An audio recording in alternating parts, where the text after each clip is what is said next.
ನಾನು ನನ್ನ ಚೀಲದಲ್ಲಿ 3 ಸೀರೆ, ಒಳಬಟ್ಟೆ, ಅಲ್ಲಿ ಹಾಸಿಗೆ ಹಾಸುಬಟ್ಟೆ ಮತ್ತು ಹೊದಿಕೆ ತುಂಬಿಸಿದೆ. ಮಾಲತಿ ಅವಳಿಗೆ ಬೇಕಾಗುವ ಬಟ್ಟೆಗಳನ್ನು ಅವಳ ಚೀಲದಲ್ಲಿ ತುಂಬಿಸಿ ಹೊರಡಲು ತಯಾರಾದಳು. ಸೆಪ್ಟೆಂಬರ್ 13ನೇ ತಾರೀಕಿಗೆ ಬೆಳಗ್ಗೆ 6:30ಕ್ಕೆ ನಾನು ಮತ್ತು ಮಾಲತಿ ಮನೆಯಿಂದ 2 ಕಿಲೋಮೀಟರ್ ದೂರದಲ್ಲಿರೋ ರೆಂಜಕ್ಕೆ ಹೋದೆವು. 7:20ಕ್ಕೆ ಪುತ್ತೂರಿಗೆ ಹೋಗುವ ಬಸ್ಸು ಬಂತು.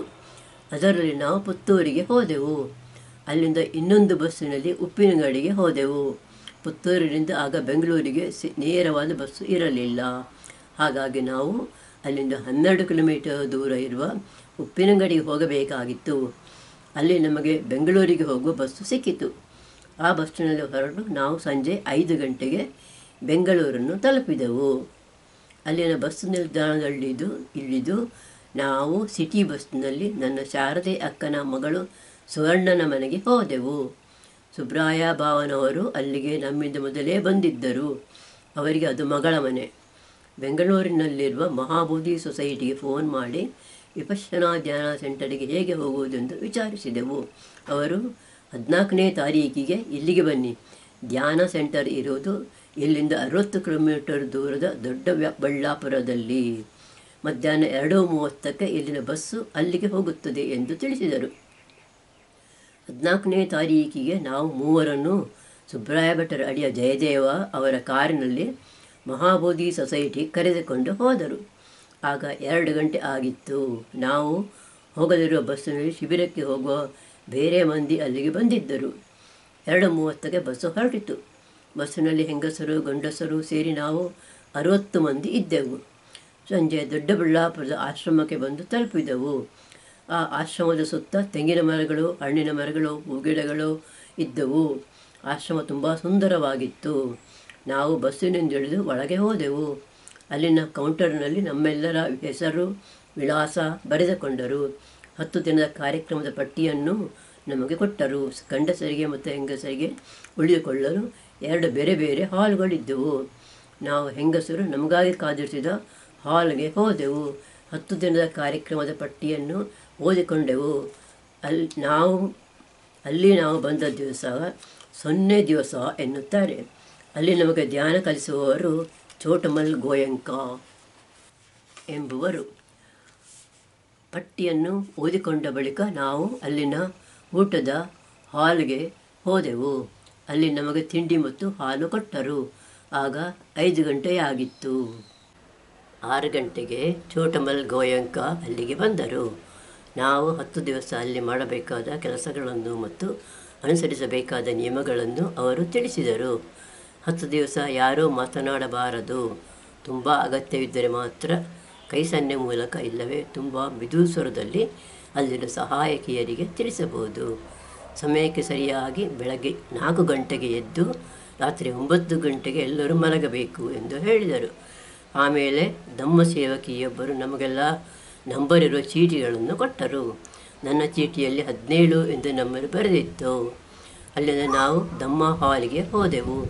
ಅದು ಒಂದು ದೊಡ್ಡ ಕೋಣೆ.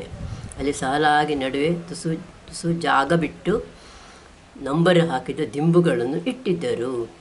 ನಾನು 17ನೇ ನಂಬರಿನ ದಿಂಬಿನ ಮೇಲೆ ಹೋಗಿ ಕುಳಿತೆ. ಅದು 4ನೇ ಸಾಲಿನಲ್ಲಿತ್ತು.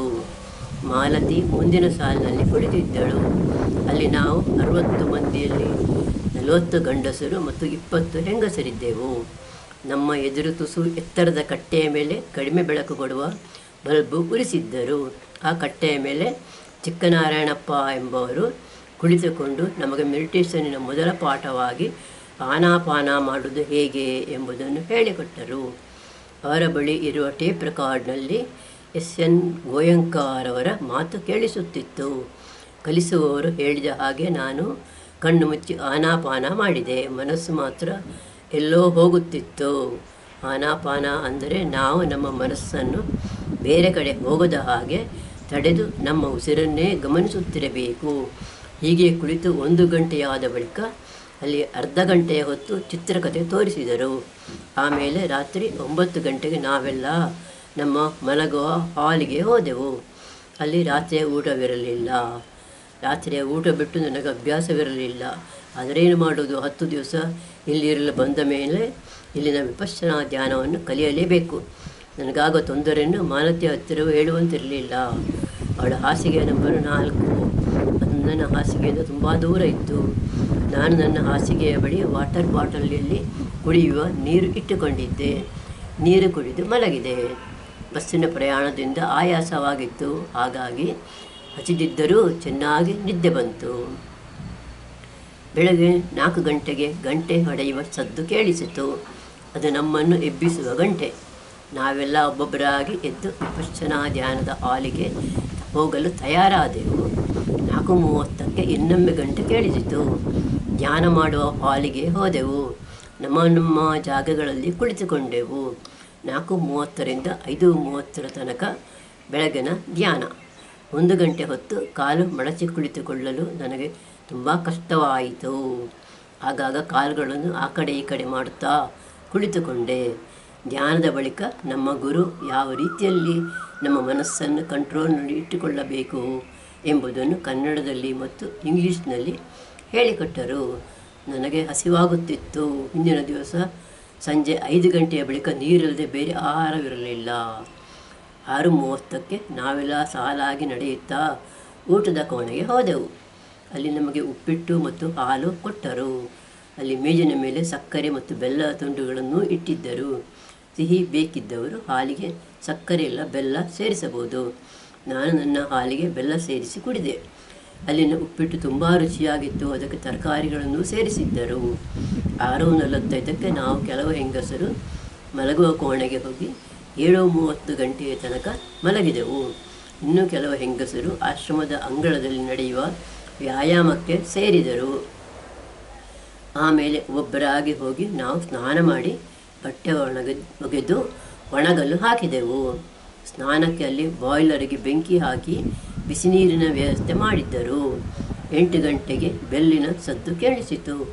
ನಾವೆಲ್ಲರೂ ದಮ್ಮ ಹಾಲಿಗೆ ಹೋದೆವು. ಅಲ್ಲಿ ನಮ್ಮ ಜಾಗದಲ್ಲಿ ಕುಳಿತೆವು. ಹಿಂದಿನ ದಿನ ಗುರುಗಳು ಹೇಳಿಕೊಟ್ಟ ಹಾಗೆ ಆನಾಪಾನ ಮಾಡತೊಡಗಿದೆವು.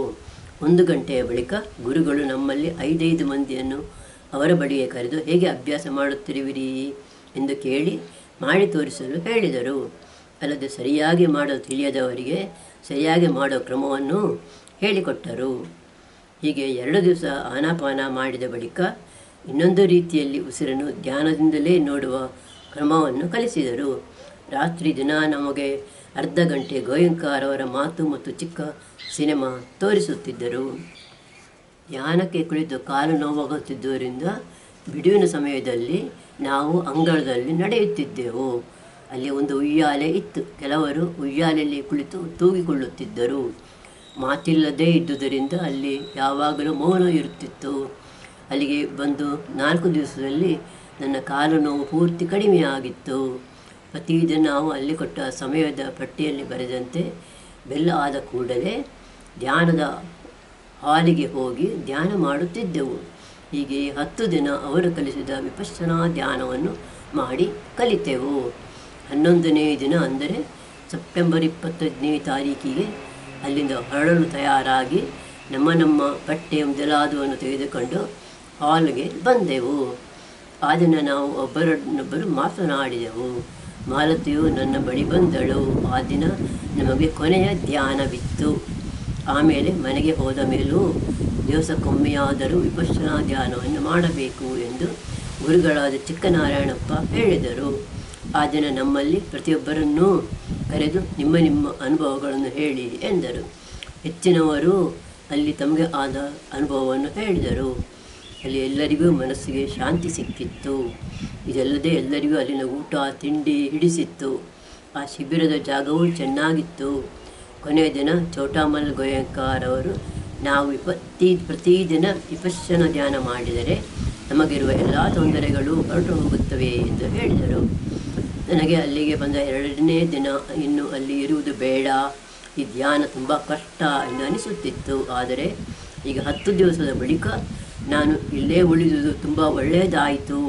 ಮೊದಲೇ ಇಲ್ಲಿಂದ ಬಿಟ್ಟು ಹೋಗಿದ್ದರೆ ನನ್ನನ್ನು ಯಾರಾದರೂ ಹುಚ್ಚಿ ಎಂದು ಹೇಳುತ್ತಿದ್ದರು.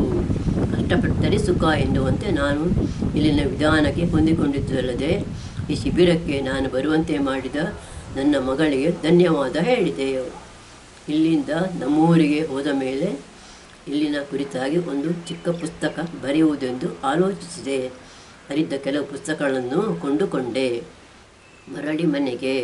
ಆ ದಿನ ನಾವು ಬೆಳಗ್ಗಿನ ತಿಂಡಿ ತಿಂದು ಹೊರಗೆ ಬಂದು ಬಸ್ಸಿನಲ್ಲಿ ಹೋಗಲು ತಯಾರಾಗಿ ನಿಂತೆವು. 8:30ಕ್ಕೆ ಬಸ್ಸು ಬಂತು. ಬಸ್ಸಿನಲ್ಲಿ ಹೊರಟು 9:30ಕ್ಕೆ ಬೆಂಗಳೂರಿನ ಬಸ್ ನಿಲ್ದಾಣಕ್ಕೆ ಬಂದೆವು.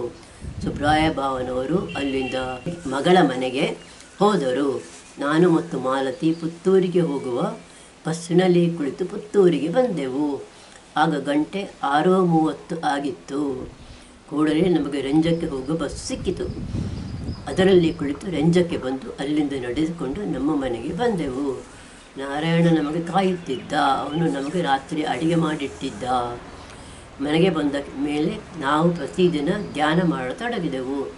ಮಾಲತಿ ಕೆಲವು ದಿನಗಳ ಬಳಿಕ ಗುಜರಾತಿಗೆ ಹೋದಳು. ಅಡಿಕೆ ಹೆಕ್ಕುವುದು, ಕೆಲಸದ ಆಳುಗಳಿಂದ ಕೆಲಸ ಮಾಡಿಸುವುದು ಮೊದಲಾದವನ್ನು ನಾನು ಮತ್ತು ನಾರಾಯಣ ಮಾಡುತ್ತಿದ್ದೆವು.